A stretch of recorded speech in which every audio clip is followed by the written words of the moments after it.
You know how most super yachts scream for attention the second they pull into port? ZEN doesn't. It just shows up. And suddenly, every other yacht looks like it's trying too hard. And here's the hook. There's one quiet luxury feature on this ZEN. The 290-foot Feadship, not the smaller charter boats with the same name, that makes the whole yacht feel like a two-story private resort at sea. Most people miss it because they're staring at the helipad. Stay with me, and because I'll circle back at the end and show you why that one detail is the real flex. ZEN, often listed as ZEN, originally known as Feadship Project 816, is an 88.38-meter Feadship motor yacht, delivered in 2021. Roughly 290 feet of Dutch engineering with an Italian-leaning interior vibe. On paper, it's a displacement super yacht built for calm, smooth cruising. In real life, it's a floating, "don't rush me" statement. Wide decks, wellness energy, and a layout that's designed around privacy the way penthouses are designed around views. Overview: what ZEN is. ZEN was built by Feadship in the Netherlands, with exterior design and naval architecture credited to Voogt Studio de Voogt, and interior design linked to Nota Design plus FM, Architectura d'Interni. It carries up to 16 guests across 8 staterooms, supported by a crew of about 25. So yes, it's basically a boutique hotel that moves. And her hull is steel with an aluminum superstructure and teak decking, which is classic big yacht construction for long-term durability and comfort.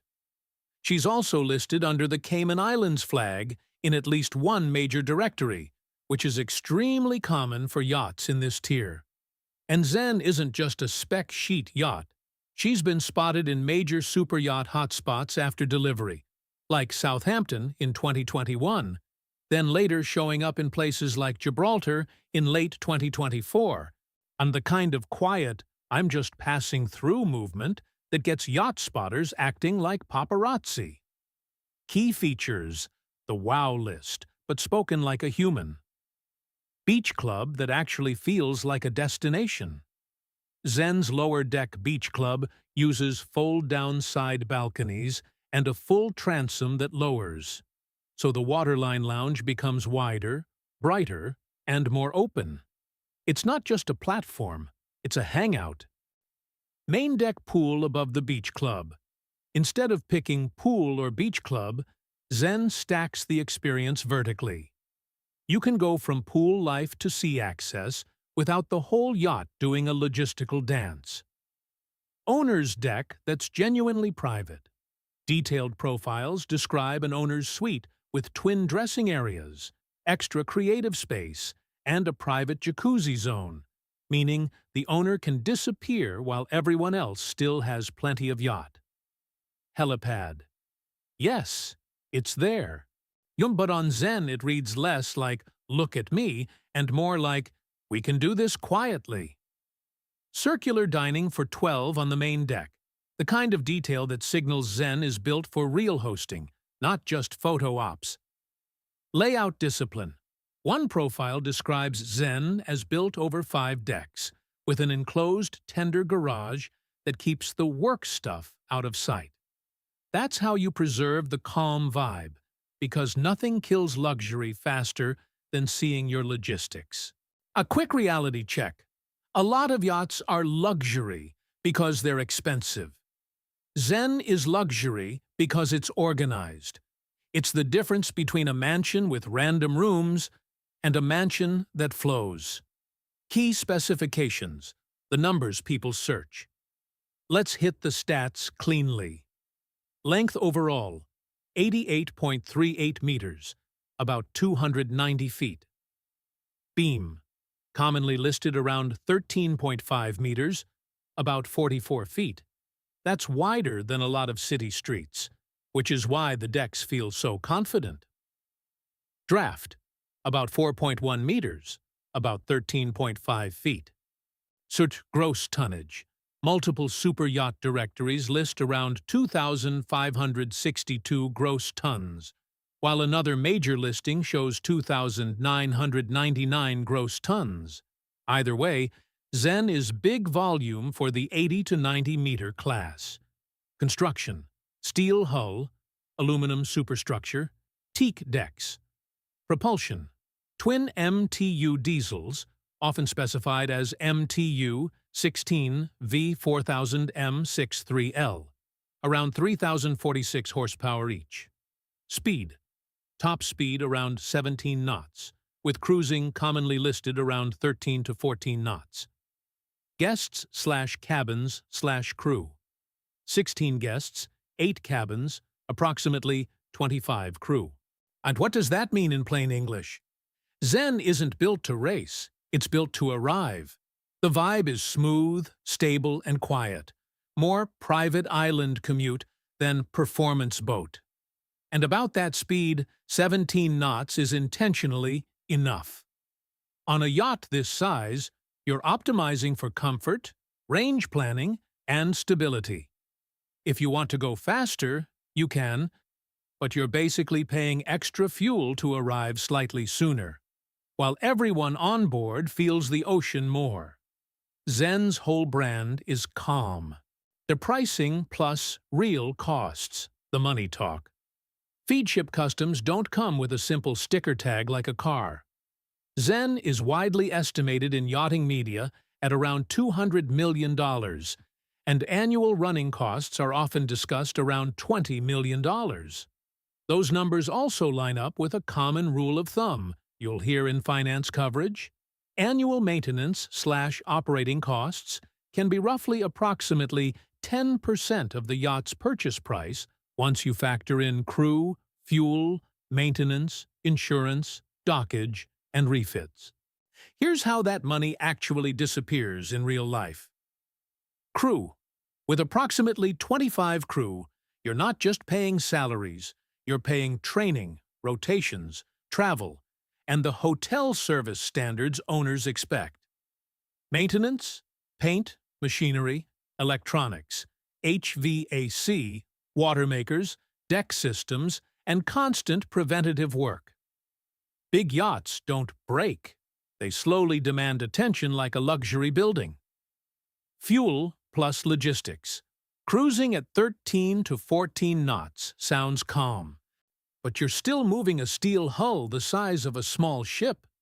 Add provisioning, security, port agents, and it adds up fast. Refit cycles. Even if everything is perfect, tastes change. Tech changes. And at this level, refreshing the interior can become a multi-million-dollar project. Also, ZEN isn't typically marketed as a charter yacht. Some listings explicitly note it's not for charter and not for sale, so the intent is private use, not offsetting costs with charter revenue. Small joke, but true, owning ZEN is basically adopting a floating building, and then hiring 25 people to keep it prettier than your apartment. Respect.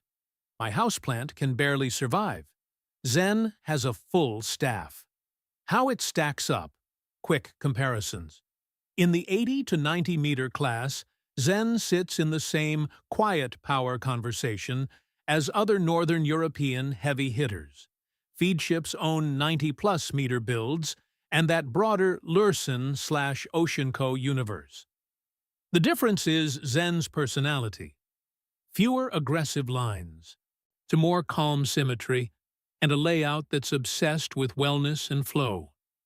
Some yachts want to be a nightclub. ZEN wants to be a private resort. If you love the showpiece look, sharp angles, bold silhouettes, ZEN is the opposite. It's the yacht for people who want the staff to run like a five-star hotel, and the guests to feel like time slowed down.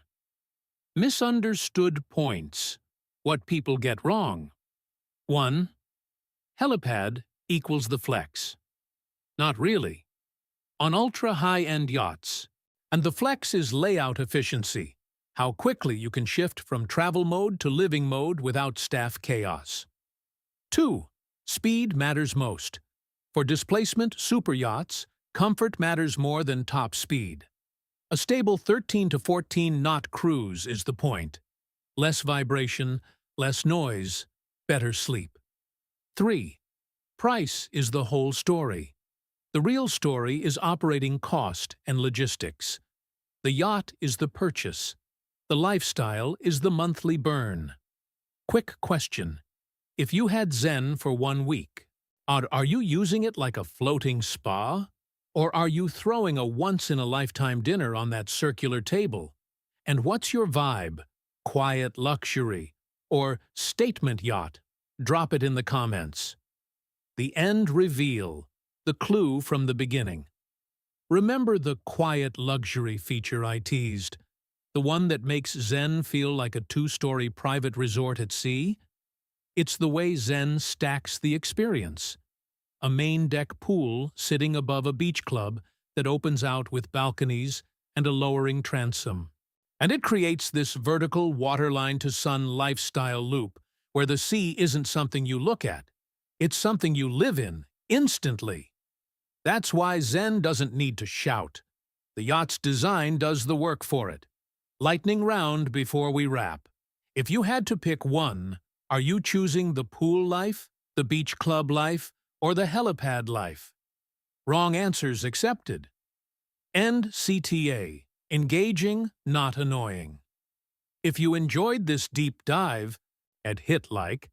It tells YouTube you want more super yacht breakdowns with real specs and real money talk. Comment Zen if you're team calm resort vibe, or comment rival if you'd pick a different builder in this size class, and tell me which one. If you're new here, subscribe to Luxury Living Detective for weekly tours of super yachts, private jets, mega mansions, and the expensive stuff we all pretend we're just researching. Want the VIP version of the channel? To tap join for members-only perks and bonus details. And if you want to support the channel in a big way, Super Thanks is the ultimate tip jar. Plus, I always look for those highlighted comments first. Now tell me, what should I cover next? Feadship, Lursen, or Ocean Co?